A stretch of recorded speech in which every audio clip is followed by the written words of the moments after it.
बिस्मिल्लाहिर्रहमानिर्रहीम। नाज़रीन अस्सलाम वालेकुम। आप देख रहे हैं साबर शाकिर यूट्यूब चैनल पे। आज है जनाब 27 अगस्त साल 2020 और दिन है आज जुमेरात का।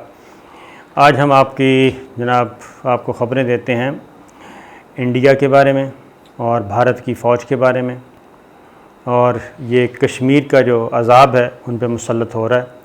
और भारतीय फ़ौज जो एक तरफ तो बहुत जनाब बुलंदोबाग दावे कर रही है, और क्या कहना चाहिए, बढ़ के ही हैं। अभी तक तो बुलंदोबाग दावे भी नहीं है, बढ़ के हैं। और वो ये है कि पाकिस्तान से वो मार खा चुकी है जनाब पिछले साल 27 फरवरी को। चाइना से उसने अब मार खा ली है, मुसलसल मार खा रही है। और उसकी हालत क्यों है, क्यों इतनी मार खाने के बावजूद भारतीय फ़ौज और भारत जो है वो क्यों नहीं जवाब दे रहा। ना उसने पाकिस्तान को कोई जवाब दिया, मुड़ के 2 तैयारे भी गिराए, एक हेलीकॉप्टर भी गया, पायलट भी गिरफ़्तार हुआ, ज़लील व रुस्वा हुआ। उसके बाद धमकियाँ शमकियाँ भी दी, लेकिन वो सब हवा में हो गई। और 1 साल 1.5 साल होने को है, 1.5 साल हो चुका है, अभी तक कोई रिस्पॉन्स नहीं आया। चाइना ने इतना कुछ कर दिया उनके साथ, आज करते हैं कल करते हैं, आज ये इजलास हो रहा है, आज राजनाथ रूस पहुंच गए, आज राजनाथ जो लद्दाख पहुंच गए, आज नरेंद्र मोदी अगले मोर्चों तक चले गए, थपकी दे दी, जाली हस्पतालों का विज़िट कर लिया। और फिर ख़बर आई कि जनाब फ़ौज जो है, भारतीय फ़ौज के चीफ़, उन्होंने खुल के बता दिया कि जनाब हम लड़ने की पोजीशन में नहीं हैं। और उसके बाद ये कहा गया कि जनाब बस राफ़ेल आ गए, जो 5 तैयारे फ्रांस से, तो उसके बाद तो हम दुनिया फ़तह कर लेंगे, बांग्लादेश भी फ़तह हो जाएगा, चाइना भी, पाकिस्तान भी। उसके बाद ये कहा गया, वो राफ़ेल भी आ गए। राफ़ेल आने के बाद फिर भी कुछ नहीं हुआ, और चाइना मुसलसल अपनी पोजीशन को मज़बूत से मज़बूत कर चुका है। और वो जदीद तरीन हथियार, मिज़ाइल, हर चीज़ लगा चुका है बाउंड्री पे, और अपने इंफ्रास्ट्रक्चर खड़ा कर चुका है। टैंक्स वहाँ पे आ गए हैं, एयरक्राफ्ट्स वहाँ पे आ गए हैं, जंगी जहाज़ वहाँ पे आ गए हैं जदीद तरीन। और चाइना जो है, इंडिया वो बदस्तूर ज़ुबानी जमा खर्च पे लगा हुआ है। और अब जो ताज़ा statement I chief of defence की, बपन रावत की, वो उन्होंने जनाब फिर कहा कि जनाब हमारे पास अस्करी ऑप्शंस मौजूद हैं, और फ़िलहाल हम ज़रा बातचीत के ज़रिए मसला हल करने की कोशिश कर रहे हैं।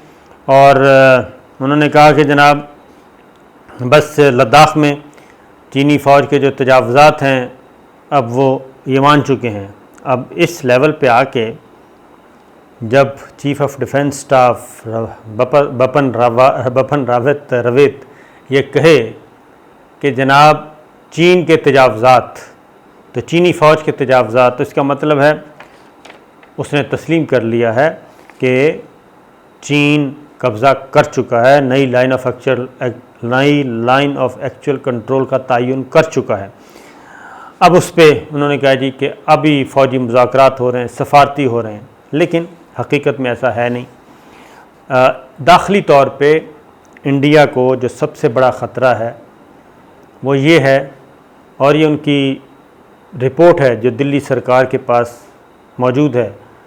रॉ की रिपोर्ट भी यही है, आईबी की रिपोर्ट भी यही है, इंडियन आईबी की रिपोर्ट भी यही है, और दीगर इदारों की भी यही रिपोर्ट है कि अगर लड़ाई छिड़ गई और अगर मकबूजा कश्मीर में और लद्दाख में अवाम को ये पता चल गया कि पाकिस्तानी फ़ौज या चाइनीज़ आर्मी वो आ चुके हैं और इंडिया का पलड़ा कमज़ोर हो चुका है और इंडिया को शिकस्त होने वाली है, तो मकबूजा कश्मीर के अवाम भी और लद्दाख के अवाम भी सड़कों पे होंगे और वो अपनी फ़ौज को ही मार रहे होंगे। इसलिए ये रिस्क नहीं लेना चाहिए। ये अजीत डोवल के पास भी ये रिपोर्ट मौजूद है जी, और उनके जो GHQ है उनके पास भी है, सरकार के पास भी है। इसलिए ये रिस्क नहीं ले रहे। और उसकी रीज़न मैं बता दूँ, कुछ दिन पहले मैंने आपको ख़बर दी थी, मैं इंडियन आर्मी के बारे में भी एक मुफस्सल रिपोर्ट आपको दूंगा, उससे आप अंदाज़ा कर लेंगे कि इस वक्त भारतीय फ़ौज का जो मोरल है वो कितना गिर चुका है और कितना खौफ व हरास पाया जा रहा है। जो दिल्ली सरकार की जी प्रो इंडियन कश्मीरी सियासी जमातें थीं, उन्होंने 6 जमातों ने एक बाकायदा तौर पर मीटिंग की और मुश्तरका एलामिया जारी किया था कि हम एक साल बाद जो 5 अगस्त का इक़दाम है उसको मुस्तरद करते हैं, बल्कि दोबारा आज़ाद रियासत की बहाली के लिए हम जद्दोजहद करेंगे और हर फोरम पे जाएंगे। फ़ारूक अब्दुल्ला जो कि दिल्ली की कठपुतली समझा जाता था जी, और इसको कठपुतली सरकार कहा जाता था, और बिल्कुल अन्नेवाह जो है जिसे कहते हैं वो इंडियन था, इंडियन सोच, इंडियन नवाज़। और इनके वालिद साहब जो थे शेख अब्दुल्ला, उन्हीं का ये किया धरा है जो इन्होंने उस वक्त मैं तो ये कहूँगा गद्दारी की थी। लेकिन 70 साल के बाद इनको भी अक्ल आ गई है। अक्ल इसलिए आ गई, जूते पड़े और इनको भी भारतीय फ़ौज ने और दिल्ली सरकार ने, मोदी सरकार ने उठा के अंदर फेंका तो अब इनकी चीखें निकल रही हैं। और अब ये क्या फरमा रहे हैं? अब ये फरमा रहे हैं कि जनाब मकबूजा कश्मीर जो है वो मोदी सरकार ने, इंडियन सरकार ने मकबूजा कश्मीर में अपनी कब्र खोद ली है और मकबूजा कश्मीर को इंटरनेशनलाइज कर दिया है, यानी कि बैनुल अक़वामी मसला अब ये बन चुका है और ये कब्र खोद ली है भारत ने मकबूजा कश्मीर में। तो ये इनके लिए, क्योंकि कब्र इनके लिए अब खुद ही है, वैसे तो कश्मीरी अवाम के लिए तो कब से वहाँ पे कब्रें सैकड़ों नहीं, हज़ारों नहीं, लाखों कब्रें बन चुकी हैं, इनके लिए अब खुद ही है जनाब। तो इनको भी अंदाज़ा हो गया कि इनके साथ हुआ क्या। अब इनका ज़रा सुनिए जी तबसरा कि मकबूजा कश्मीर में इस वक्त क्या है। वो ये कह रहे हैं कि जी 1 साल के बाद जो मकबूजा कश्मीर का मामला है, 1 साल पहले वो कहते हैं हमारा तरफदार कोई नहीं था मकबूजा कश्मीर के मसले का, लेकिन इस वक्त जो अमेरिका के इंतखाबात हो रहे हैं उसमें कश्मीर का मौजू सर फहरिस्त है। जो बाइडन जो हैं वो भी कश्मीर को लेके चल रहे हैं आगे, और वो ये कह रहे हैं कि जी मैं मकबूजा कश्मीर का इशू सॉल्व करवाऊँगा, जम्मू और कश्मीर का। और उसके बाद अक़वाम मुत्तहिदा की सलामती कौंसिल में ये मसला 3 बार आ चुका है 5 अगस्त के बाद, यानी कि 1 साल के अंदर 2 बातें। फिर इन्होंने कहा जी कि चाइना खुल के सामने आ चुका है, रशिया सामने आ रहा है, और दीगर ममालिक जो हैं गैर मुल्की वो आ रहे हैं, इंसानी हकूक़ की तंजीमें मैदान में आ चुकी हैं। लिहाजा इनके ख़्याल में कि ये जो 370 है इसको भी वापस करना पड़ेगा और 35A को भी वापस करना पड़ेगा। ये मैं बता दूं कि ये 370 की बात बड़े ज़ोर शोर से करते हैं, लेकिन 35A पे अब ये जो प्रो इंडियन, प्रो दिल्ली के जो कठपुतली कश्मीरी क़यादत है वो अभी 35A की बात नहीं कर रही, जबकि असल जो चीज़ है वो 35A है। और हो सकता है ये अब चूँकि अब इनको दोबारा, जो मेरा अंदाज़ा है कि ये 70 साल से जी इंडिया के साथ काम कर रहे हैं, दिल्ली के साथ, तो हो सकता है ये डबल गेम भी हो सकती है, ये डबल एजेंट जो होते हैं, कि अब फिर इनको वो कैश एंड कैरी करके इनको फिर लॉन्च कर दिया हो कि अब ज़रा जाएं, हो सकता है हम 370 वापस लेना चाह रहे हैं, क्योंकि ये आवाज़ें अब दिल्ली से भी आ रही हैं कि 370 को वापस लिया जाए। 35A की बात नहीं कर रहे, 35A की इसलिए बात नहीं कर रहे क्योंकि 35A का मतलब है, आर्टिकल 35A की बात कर रहा हूँ इंडियन कॉन्स्टिट्यूशन में, 35A का मतलब है कि मकबूजा कश्मीर की जो है जोग्राफिया भी तब्दील नहीं होगा, नंबर 2 उसका जो आबादी का तनासुब है उसको तब्दील करने की कोशिश नहीं की जाएगी, यानी गैर कश्मीरियों को कश्मीर में लाके आबाद नहीं किया जाएगा, गैर कश्मीरियों को लाके आबाद नहीं किया जाएगा, यहाँ उनको डोमिसाइल नहीं दिया जाएगा जब तक कि ये इशू सॉल्व नहीं होता।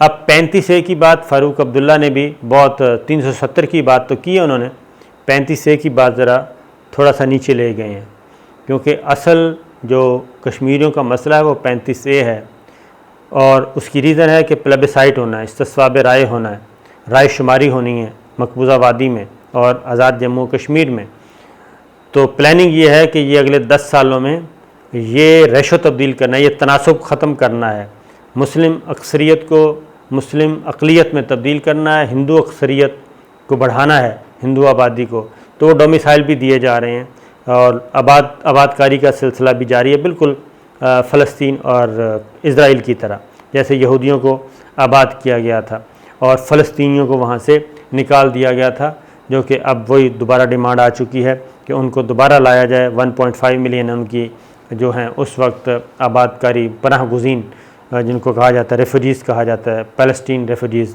तो उसकी बात अब आते हैं जनाब, कैसल मसला क्या है। एक रिपोर्ट शाया हुई है और वो रिपोर्ट है कि भारतीय फ़ौज में बगावत हो रही है, अफसरों के साथ तल्ख़ कलामी हो रही है और जवान और अफसर ख़ुदकुशियाँ कर रहे हैं और बहुत ही खौफनाक रिपोर्ट है। ये रिपोर्ट आप पढ़ेंगे तो हैरान हो जाएंगे कि मेरा ख़्याल है कि दुनिया की इस वक्त नंबर 1 पे जो फ़ौज है वो भारत की फ़ौज है, जहाँ पे ख़ुदकुशियाँ हो रही हैं और विद इन आर्मी और के जवानों में, अफसरों में और जवानों में लड़ाइयाँ हो रही हैं। और क्या है जनाब, और ये मकबूजा कश्मीर की ख़ास तौर पे हर दूसरा भारतीय फ़ौजी जवान जी अपने आप को खूनी समझता है, कातिल समझता है, जुनूनी समझता है और वहशी तस्वर कर रहा है।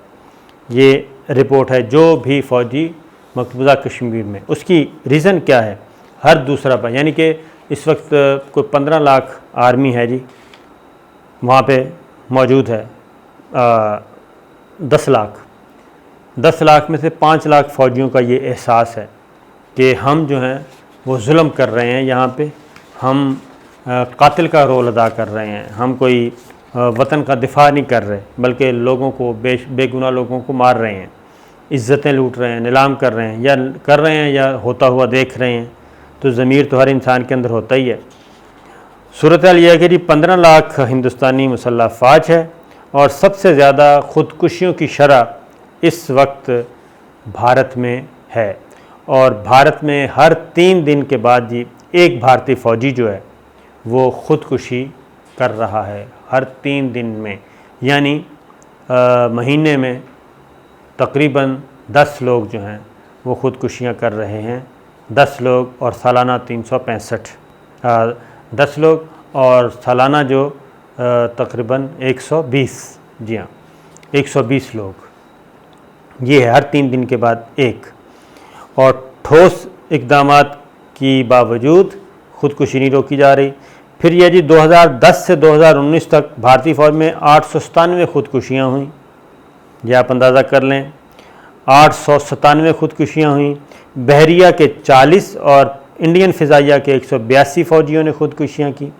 6 साल के दौरान सेंट्रल पुलिस फ़ोर्स के जी 700 एहलकारों ने ख़ुदकुशियाँ की और रज़ाकाराना रिटायरमेंट की शरह तकरीबन 9000 एहलकार सालाना है, यानी रिटायर लोग फ़ौज छोड़ के जा रहे हैं, सिक्योरिटी फ़ोर्स छोड़ के जा रहे हैं, 9000 सालाना। और BSF जो बॉर्डर सिक्योरिटी फ़ोर्स है जी, उसके 150 से ज़्यादा फ़ौजियों ने गुज़श्ता 3 सालों में ख़ुदकुशियाँ की हैं। और असल बीमारी की जड़ जनाब जवानों और अफसरों में लड़ाई झगड़ा बदतमीज़ी ये है। और 40% हिंदुस्तानी फ़ौज की ख़वातीन जी आला अफसरों की ताकत जिनसी ज़्यादतियों की वजह से ख़ुदकुशी कर लेती हैं।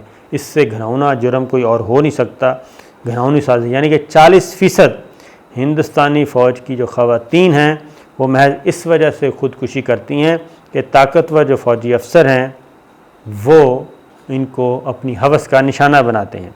अफ़गान फोर्सेस के अलावा जनाब जनूबी एशिया में सबसे ज़्यादा ख़ुदकुशी की शरह अफ़गानिस्तान के बाद सबसे ज़्यादा शरह जो वो है भारत में जनाब। ये इस वक्त ये सिचुएशन है और उसकी रीज़न है, इस रिपोर्ट में यह भी बताया गया है कि बहुत सारे जो ऑपरेशन होते हैं वो ख़ुद साख्ता होते हैं, जाली होते हैं और जिसकी वजह से भी काफ़ी इंडियन आर्मी में अनरेस्ट पाया जाता है और ये चीज़ें बढ़ रही हैं।